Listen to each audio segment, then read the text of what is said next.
अस्सलाम वालेकुम व्यूअर, मैं आपका होस्ट स्टार शाह इस वक्त मौजूद हूँ रावल क्रिकेट ग्राउंड के अंदर, जहाँ Islamabad big bash T20 league season 5 का पहला क्वार्टर फाइनल मैच खेला गया डेक्कन वर्सेस यूनाइटेड 11 के दरमियान।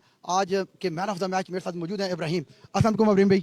सलाम, कैसे हैं आप? अल्लाह का शुक्र इब्राहिम, आज आपने बॉलिंग अनफॉर्चुनेटली आपकी फ्लॉप हुई और आपने बैटिंग में साबित किया कि मैं मौजूद हूँ।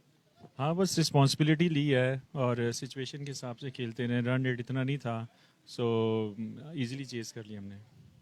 तो आपको, क्योंकि मुझे तो इंशाल्लाह पूरा कॉन्फिडेंट था कि यार जब तक क्रीज के ऊपर इब्राहिम मौजूद है तो वो मैच को कहीं नहीं जाने देगा।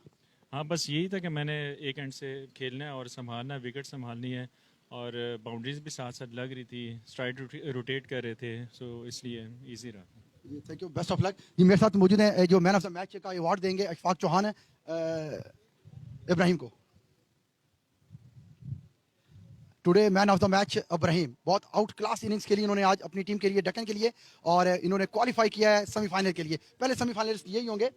Thank you very much ji, thank you very much. मैं ही साथ बुलाना चाहूँगा कैप्टन डेक्कन के मुकद्दस भाई को। जी मुकद्दस भाई, प्लीज़ सामने आइएगा।